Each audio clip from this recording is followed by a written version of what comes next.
Originally, I did a video on the anticipation of Vento Aureo and all the information that circulated around it. Now that we have a release date and there was a rise in all types of information, I believe that this needed a revisiting. And this goes for a lot of my other videos. Before I get into this, guys, going to old videos about part 5 just to say the video is dated does not make any sense. It would make sense if it was some ridiculous video about part 5 never coming out, but no, going to videos generally about part 5 or even ones that just talk good about it altogether to say it's dated, I don't understand. It doesn't make any sense. The first thing to address is the effect of JoJo. There were multiple results for people, but from what I was seeing, the announcement of part 5 had nearly got to #1 trending worldwide on Twitter. To think about this, you must factor in the multiple time zones. I know that on the west side of the world, it was late, yet social media was jumping. To see so many people in the world, including me, losing it at the sight of part 5 being announced was insane. And it wasn't even just that it was part 5, it was the movement of the fan base. A new anime means progression for the all-around fandom, and it's beautiful to see this re-emergence of JoJo. I saw people that had never even seen JoJo show interest and got into the franchise the next day. The same people were so surprised to see so many people show so much interest in JoJo, and from what it looks like, just seeing people who love it got people into it. I even saw that people that originally didn't even like it or avoided it because of the art style get into it, and no, I'm not mentioning any names. Plus, I'm sure that everyone has that one friend who acts like this anyways. But it was amazing. It had reminded me so much about how much the fanbase was hyped to see each new episode of DIU release, but this was a high that was higher than ever. I can't imagine how many people will react and how they'll react when the first episode goes live. Or well, live for everyone. Some people will be able to catch the first episode ahead of others at Anime Expo. I may or may not be one of those people. I'm one of those people. The next thing I wasn't as shocked to see, since I've had previous comments on it before, it was about the comparison in designs from the first 3 parts to the rest of JoJo. I've thought nothing less of it because I see it as a thing that people will just continuously think of when they don't actually get deep into JoJo. Araki has never held back in fashion for JoJo. It has only gotten better. People look at the first 3 parts and hear about the whole Fist of the North Star thing with Phantom Blood, but still continue through JoJo thinking that it's a franchise where the characters are all punched till they win. Which, not to take away from anime that do, it's just that JoJo just isn't that. It isn't that difficult to look into the story for what there is, and to see the characters for what depth they have. Plus, approaching everything with a face value approach will legitimately get you nowhere in terms of entertainment, unless that's what the franchise was going for.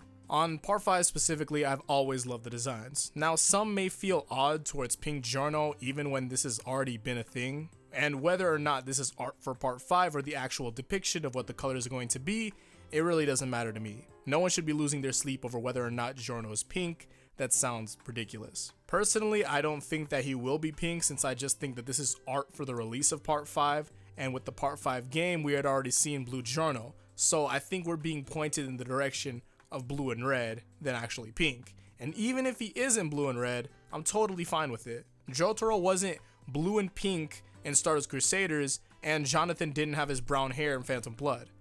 Matter of fact, the Jonathan in Phantom Blood doesn't even look like the Jonathan in the manga really, but you don't see people talking about that, do you? Most likely because I'm sure that not everyone reads the Phantom Blood manga, but it's whatever. Also, something synonymous to this, we have people talking about how Joestars aren't as brawlic as they were originally. I had already stated that this isn't some punchy franchise, but there's legitimately no reason to have extremely jacked characters when fights are usually done with stands. Plus, it seems odd to have the word realistic when talking about JoJo, but that's the case when parts start moving forward. Araki had already redrawn all of the Joestars in his newest style, and I'm loving it. And honestly, there are no reasons for Jotaro and on forward to be extremely jacked because the times of parts 1 and 2 are totally different, and a lot was different with the fights. But back onto Araki's art style. The Jotaro we had seen on the cover of JoJonium is probably the best Jotaro ever. Araki has multiple art styles that he's developed throughout his career, obviously, but if everything was to either follow the new or JoJolian style, it would only get better, especially since Araki's drawing just continues to progress further to create these amazingly designed characters. The next thing, which connects back into what I had mentioned at first, that being hype for the anime. A lot of those who had read Vento Aureo were talking about what moments they want to see the most, and it's been something that I've been thinking about too. Also, quick pause. Italian speakers, tell me if I was saying that correctly. It was like Vento Aureo, something around there. I feel like I'm getting it, but continuing on, I'm not going to be spoiling anything here, especially since my final thing that I want to talk about circulates around here, but I will ask everyone that's watching this, what are you most excited about in terms of animation? Personally, I can't wait for the effects. Each part outdoes the others with these new imagining for effects and all the little details that go into it, and it looks amazing every time I go back to see it. There's also the sound effects. I can't wait to hear how they go. And I also want to see if they keep the same voice actors from ASB and Eyes of Heaven. The last thing being the amount of people dipping and dodging the manga to get to where we are now, to where I have a release date for part 5. So here's the thing, I don't believe in consumer elitism. I'm not going to be the manga reader to force anime watchers to read, because most of the time when they do that, it's done without reason. Though I will say that those that do enjoy JoJo should read the manga, but if they don't want to, then it's okay.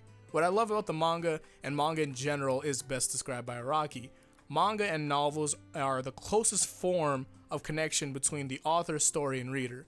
With JoJo in specific, there's so much fine detail that makes up all of these areas of story, and it's all done by one person. There is so much manga out there that where if you look at the panels, it's insane to think that one person had made this. I think that for those very interested in art, manga is one of the best things you can get into. And with reading, there's a lot less of a chance of being spoiled for the future parts to come. Along with that, you can understand what people are talking about when they're 3 or 4 parts ahead, and majority of the community is. Though I can understand that the anime is more convenient and helps support. Supporting manga-wise is nearly impossible right now, since JoJonian-wise, we're stuck in Stardust Crusaders. We have yet to see part 4 truly translated in the manga, and that's talking about non-fan versions. It's crazy, but even with that, as a fan base, we're still here and kicking. Personally, to me, it's purely off of the weight of JoJo's Colored Adventure. We have full translations and fully colored manga, which is just a lot to spoil a fan, honestly. You can read through part 5 through 7, fully colored and translated right now, and that's crazy. There's also a few volumes fully colored with JoJolion, and all the JoJolion chapters get translated either way. So there's that. If you read, there's a lot of benefits and a lot to enjoy. Again, for those that do art, it's amazing. If you just watch, you don't really lose or gain. Some will say that they want their first experience to be from the anime, but I'm telling you that you'll be fine. There was actually a study at the University of California about enjoying something more because they already knew how it went, and honestly, it works on me. And that's a revisiting of the anticipation of Vento Aureo. Thank you all for watching, and I'd like you all to comment what you want to see most in the part 5 anime. I already stated mine earlier. If you guys want me to do any revisitings of any really old videos, so I can redo that or something like that, be sure to tell me, because honestly, the really old stuff, I honestly, some of the stuff I might just do on my own just because it's old to new, way better. Keep up with my media in the description. I'll see you all in the next one, or at Anime Expo, who knows. Complete side note, if any of you guys are into fighting games, comment who you guys want to see win CEO.